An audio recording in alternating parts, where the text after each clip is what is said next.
A reading from the Holy Gospel according to Saint Matthew.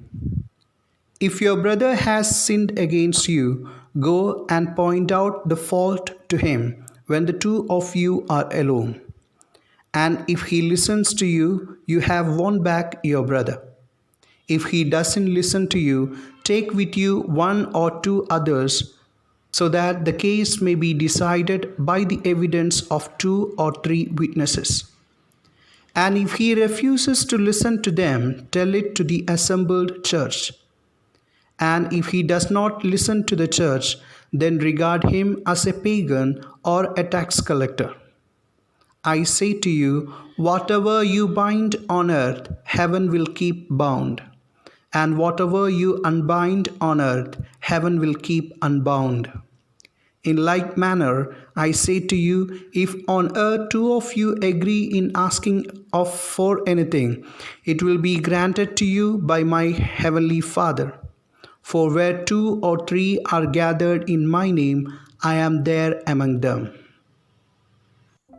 Dear brothers and sisters in Jesus Christ, our meditation today is based on the Gospel lesson recorded for us in Matthew 18, and especially verses 15 to 20. And it is often used in matters of the church discipline, and the matters of excommunication. And it should be used. And these are our Lord's instruction to the church. And at the same time, Matthew 18 is not just church discipline or a cooperative personal policy to keep the people in line. It is the precious invitation of the gospel that is offered to each and every one of us.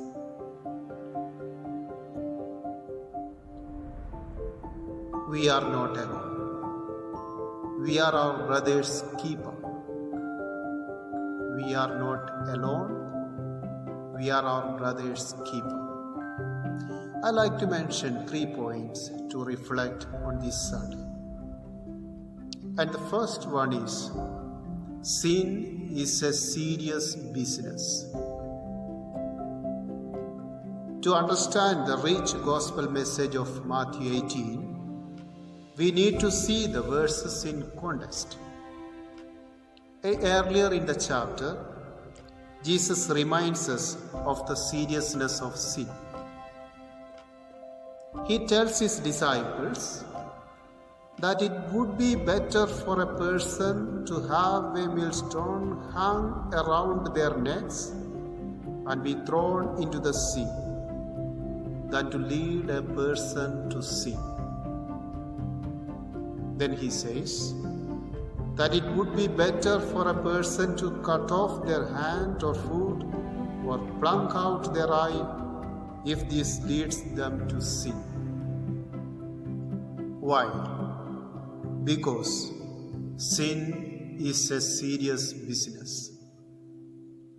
It separates people from God, and it leads to eternal death. With such extreme consequences, sin is to be avoided at every cost. And the second point is, Jesus is serious about saving sinners. As serious as sin is, Jesus is even more serious about saving sinners. Right after Jesus talks about sin, right before the gospel lesson for today, Jesus tells the parable of the lost sheep. Jesus said, "What do you think? If a man has 100 sheep and one of them goes astray, does he not leave the 99 and go to the mountains to seek the one that is straying? And if he find it, I say to you, he rejoices more over that sheep than over the 99 that did not go astray. Even so, it is not the will of your Father who is in heaven that one of these little ones should perish. And at this point, Jesus stops the parable.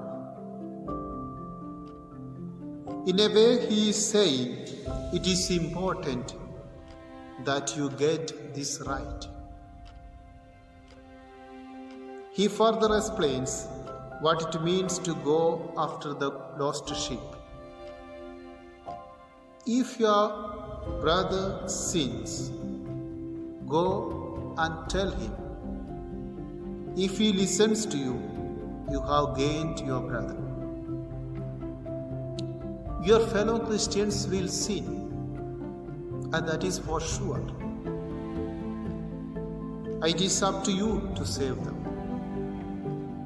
And the third point is, Jesus uses us to save our brothers. Jesus uses us to save our brothers.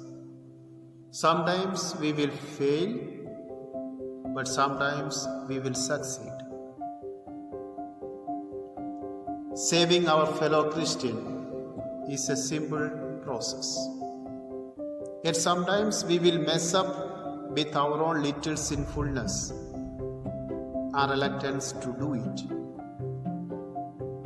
If our fellow Christian sins so that you see it, privately you are to go to them and let them know. Let me underline the words, privately and go to them. Namely, the one who has sinned. All too often, when we see our fellow Christians sinning, we don't go to them to correct them. Instead, we talk to someone else who knows that person, and we say, "Did you know, or have you heard what so and so did?"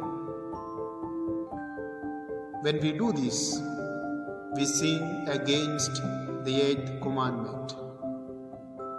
We bear false witness against our neighbor, betraying, slandering, and defaming our neighbor instead of defending, and speaking well and putting the best construction on everything. Instead of correcting, we participate in the sin by enjoying it for the pleasure of our gossiping tongue. We must go privately to our fellow Christian, maintaining the humility and guarding them from shame. We do this remembering that we are all sinners. We are all in need of God's grace and forgiveness that He so freely gives us. Dear brothers and sisters, let us remember today, Jesus is serious about confronting us with the sin in our life. Sin is sin with serious consequences. But Jesus calls us to trust and believe in Him.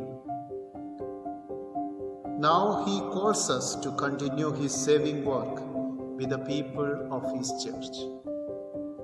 He has made a marvelous promise that where 2 or 3 of us are, He will be there too.